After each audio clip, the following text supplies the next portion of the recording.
I am walking down the road as a Muslim, and I see a Jew and a Christian.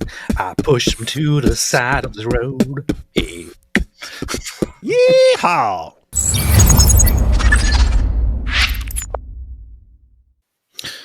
Wait a minute. Elon Musk reposts the article reporting about Islamists killing 70 Christians in Congo. This is very Islamophobic, man. It's actually important because, as people have pointed out, so it's good that Fox News shared it, and I'm sure maybe a couple of others have been shamed into sharing it. But it's just, you normally have to go to like obscure sites or to Christian sites that there are groups like Open Doors and so on that focus on drawing attention to things. You have to go to sites like this because the mainstream media just will not report on all this stuff that's happening. Because, I mean, think about this. If they post, the jihad attacks happen every day in Africa. And Nigeria, there are more Christians being killed for their faith in Nigeria than in the rest of the world combined. If the Western media reported on all these attacks, it would completely destroy their narrative. Like completely. What's their narrative? That Western nations are picking on Muslims and poor Muslims are just want to live in peace, and Western nations keep abusing them, and so that's why we have to take them in because we're the ones that cause all their problems and so on. That's the narrative they want to keep pushing. If they spent just a couple of months reporting the actual news of Islamic terrorist attacks, it would completely destroy that. People would be going, what are you talking about, man? What are you talking about? These jihadis are relentless everywhere they're going, attacking everything. You want to bring a bunch of these guys in? This doesn't make sense. Look at what they do. Look at what they do in their own countries.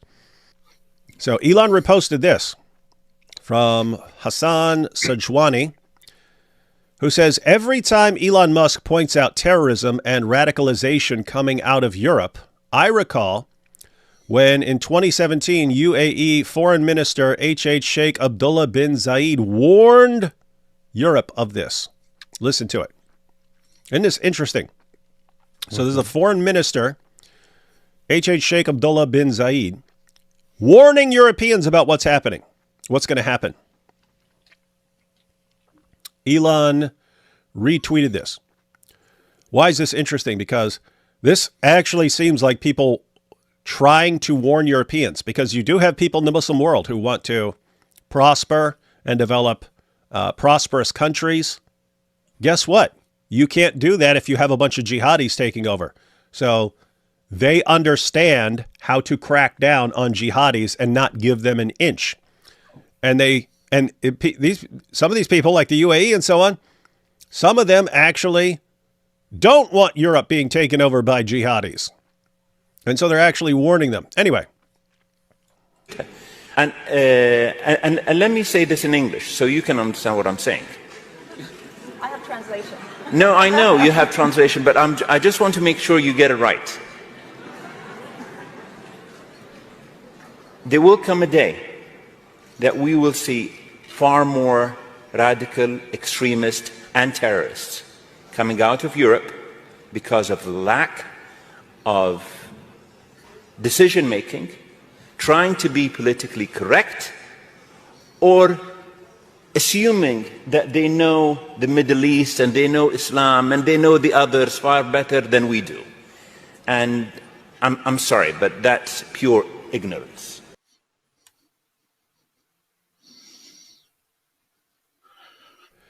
That's him, 2017. And he's saying the time's going to come when the radicals, the real radical Islamists who are trying to slaughter everyone in the name of Allah, it's going to be more associated with Europe. It's going to be more of a thing that's coming out of Europe than out of the Middle East. Why? Because the Middle East, we know we have to deal with these guys, and we're not concerned about being politically correct when you're talking about dealing with terrorists. And these guys know more than they let on. Just look at the situation with the Palestinians. They'll say, hey, why don't we evacuate some of the people of Gaza so that people can rebuild and so on, temporarily evacuate them to Egypt and Jordan, all these other places, all these countries. No, we are not taking one of these. No, absolutely not. Why? They understand. We do not want a bunch of terrorists among us. Everyone, they all understand it. It's Western nations that are, yeah, well, more terrorists, please bring them all in so they can stab us in the necks. Yay, we can't get enough. And he's warning us, like, you guys are so obsessed with like being politically correct and stuff, you'll fall for all this stuff. And you'll give them you'll give them a foothold, and they'll use that to build a stronghold, and then they'll be almost impossible to deal with because you won't actually take the problem seriously, and you think you understand Islam and you don't. You're ignorant. You're a bunch of freaking morons. He told them this. Now for this one. This is where we actually have a video. And I remember this video from a couple of years ago. But so this is Elon, and he puts the question marks after it. So this is different from just a regular terrorist attack. This is a guy breaking down how non-Muslims are treated in a Sharia-compliant Islamic nation. And he's explaining why it's so awesome and so good. So the comment there is, British religious scholar Abu Walid says it's necessary to impose humiliating laws for non-Muslims in Britain and convert them. That's the goal. You take over, and you impose humiliating laws on the non-Muslims. And this is what actually over time converts them, or at least their children or their grandchildren.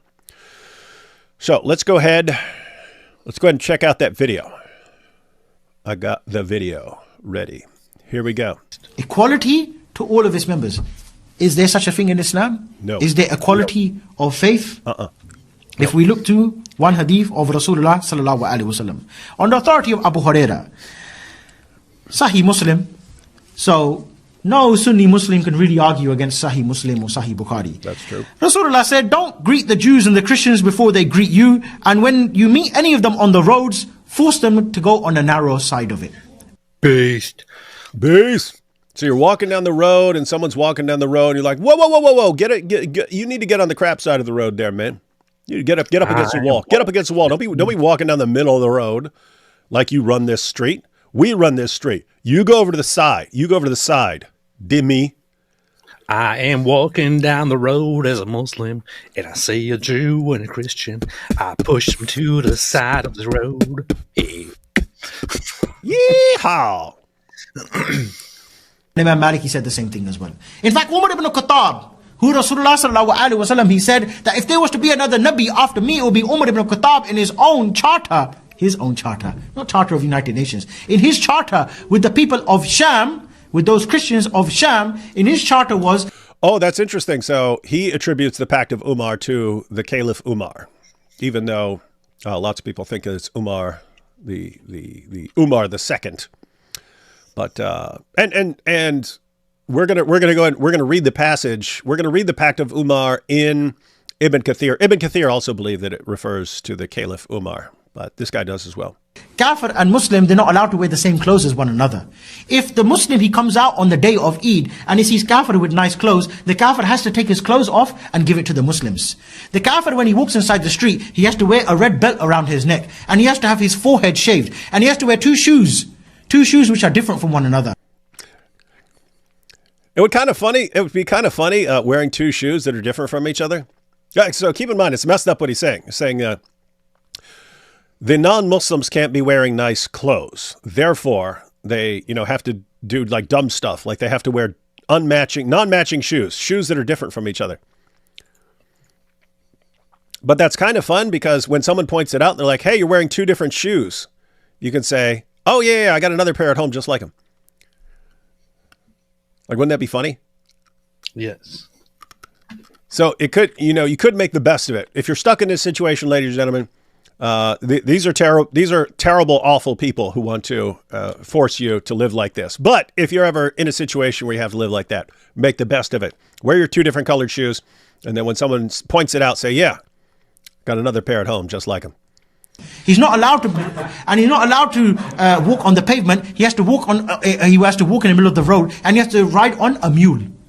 And that's only for the adults, not for the children. And you can see how Islam would make the child become a Muslim. The kafir, or the child growing up in a state of kufr, he will turn to Islam. Why? Because the child will be walking along with his dad. He say, Dad, yeah, Why you got your forehead shaved? I don't know whether these Muslims, they make me do it. Why you got to walk? Why can't you ride the animal? Like the Muslims, they walk like, ride the animal like this. Why are you walking with both legs dangling on the side of the donkey?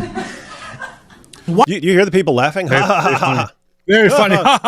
Very funny. This is how we treat them. See how funny that is. This is how we treat them. These are British. These are British Muslims, guys. These are British Muslims. Let's do that to Muslims in the West. This is how we're going to treat them. See if they find that funny. Why is it every time the Muslim comes to you, he asks you for your clothes, you give it? Why is it every time he tells you to get down from the horse, you have to take it? And not only that, he said the kuffar, they can have their churches. They can have their churches, but they're not allowed to ring the bell. And if a Muslim, he's walking by, let's say, for example, a Muslim's been on Edgware Road, for example. He's had some nice shisha, some nice steak, no hubble bubble, we don't deal with anything like that. And he's walking along and he's rubbing his belly and he's like, oh man, you know, I don't want to upset my wife tonight. What he can do, he can go to the church, knock on the door, John, let me in. Okay, no problem. John has to put up Abdul Ghafoor for the night. Abdul Ghafoor with his big belly, having his nice kebab. John has to open up the church and he has to go there and sleep there nice and comfortable and say, all right, John, thank you, and then carry on going. You hear these guys laughing still? They think this is great. Yeah, guys, these are the guys you invited in, right? These are the guys that you, British people, in your wonderful display of tolerance said, these guys think exactly like we do. All people think exactly the same. And these people are asking for help and refuge. And we should take them in. And you take them in, and they're sitting there laughing about how stupid and gullible you are, and plotting to take over and treat you like this. And they laugh at that. This is amusing to them, like the thought of how incompetent and pathetic you are, that you're going to fall for this, is amusing to them. You are endearingly stupid. All your leaders are endearingly stupid to these guys. They think you're hilarious with how stupid and gullible you are. And it's just amazing because here's the thing, anyone with the ability to read words off a page could look at the Muslim sources and say, this is what Islam aims at. But when we did that for years, quoted the Muslim sources to you saying, hey, if these guys take over, this is what they're going to do. And you said, racist, liars, Islamophobe, bigots, liars, Islamophobe. You've got the guys saying it, openly saying it, and you still won't believe them. And we're still racist and bigots if we say this is what you're up against.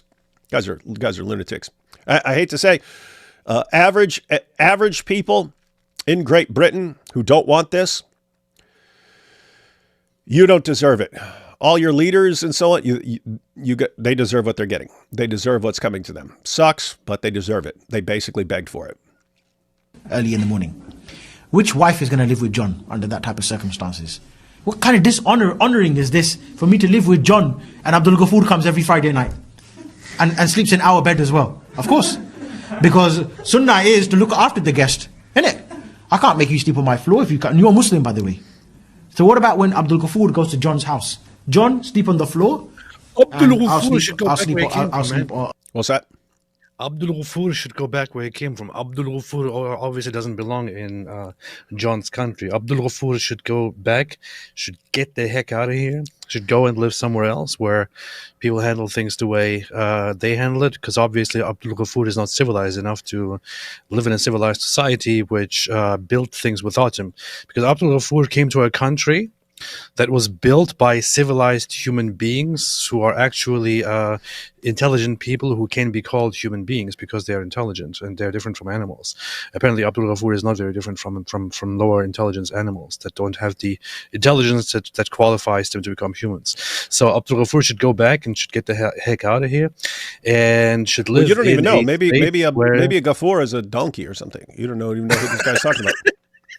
No, you don't know what he's talking about. He's just naming someone, Abdul Ghafoor, who's this.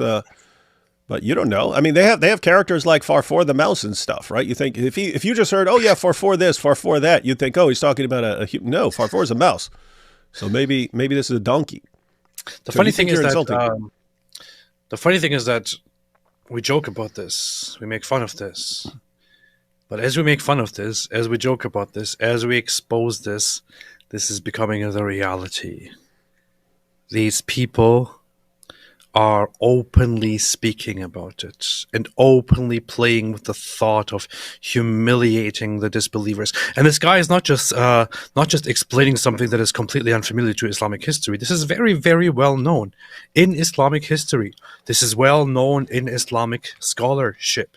It is well known in Islam that specifically in chapter 9, verse 29 of the Quran, one of the most important verses of the Quran, in chapter 9, verse 29, when it commands Muslims to fight the disbelievers, to fight those who don't believe in Allah, and fight those who don't believe in Muhammad, and fight those who don't accept the religion of truth, meaning Islam, among the Jews and Christians, to fight them and to humiliate them and to make them pay the jizya. In the history of Islam, this has been interpreted along with hadiths by Muhammad, along with the scholars, with the Islamic scholars, that the entire purpose is that you would normally convert these people to Islam, but you are not technically to forcibly, make people say, I hereby convert to Islam. You are, however, to humiliate them by imposing humiliating conditions upon the disbelievers, and thereby basically coercing them to convert to Islam, because nobody wants to live in humiliation. So historically, it was done like that. Once again, I would suggest Robert G. Hoyland's book In God's Path. He explains this very, very well. How the Muslims brutally and violently expanded and then imposed humiliating conditions upon the disbelievers, which then eventually led them to convert to Islam, because nobody wants to live in humiliation. Parents, if they live in humiliation, want their children to no longer live in humiliation, so they think, let's just go. And if they don't have much faith for their own religion anyway, they just go, well, just do what the Muslims say, and be done with it and live in safety, and so on. This is why you should never allow and invite such an invading, disgusting, uncivilized force into your countries, especially if you build your country on the fundamentals of something productive, something beautiful, something civilized, that made these countries so great, that made those other people feel the need to come over here and to live in your countries. You don't need them. And if you think that you need them, you're just fooling yourself, and you're setting up yourself and your future and the future of your country for something really, really bad. Abdul Ghaffar can show up to a dude's Christian's house and say, "Hey, I want to sleep in your bed. You get on the floor." The guy has to obey. And I'll sleep on the bed. What's going to happen? Tracy's going to be on the floor thinking, my husband, he's got a forehead shaved, and this one, look at this one, khatab, mashallah. Which one's more attractive? We're not gay, but I'm just saying. A man with his forehead shaved gay, and one belt around his neck and two different colored shoes, or Amir Khattab. Amir Khattab, we're talking about here now, with that nice Chechen hat, big beard, a bit to the side, yeah? And he's got the badges there, la ilaha illallah, la ilaha illallah, yeah? And he's got a big gun, and he's got a big camouflage jacket on, nice boots, gloves as well. Even if he's got a couple of fingers missing, still looks attractive. Yeah? What's Tracy going to do? John's in for a problem. He just let him in for a kebab, he lost his own wife as well. So everyone's going to become Muslim. That is, my dear brothers, the Islamic State. That is the Islamic State. That's what Islam aims toward. Now, keep in mind, guys, in that entire little discussion there. So this is what these guys are talking about in their mosques. This is what they're talking about. This is what they're training for, and this is what they're training their kids to look forward to. What are regular British people training their kids? Oh, look, under no circumstances should you ever question anything these guys are doing. Think about this. They're saying, hey, we can take advantage of these stupid morons in any way we want. They're too stupid, and we're ultimately going to subjugate them, and we're going to treat them horribly. We're going to abuse them horribly. And you're training your people. If you object to anything these guys are doing, you're a racist, an Islamophobe, and a bigot. If you object to anything these guys want to do, even if they're gangbanging your 12-year-old daughter, just keep your mouth shut. Keep your mouth shut, or you're a racist. Wild stuff, man. Wild stuff. Wild stuff.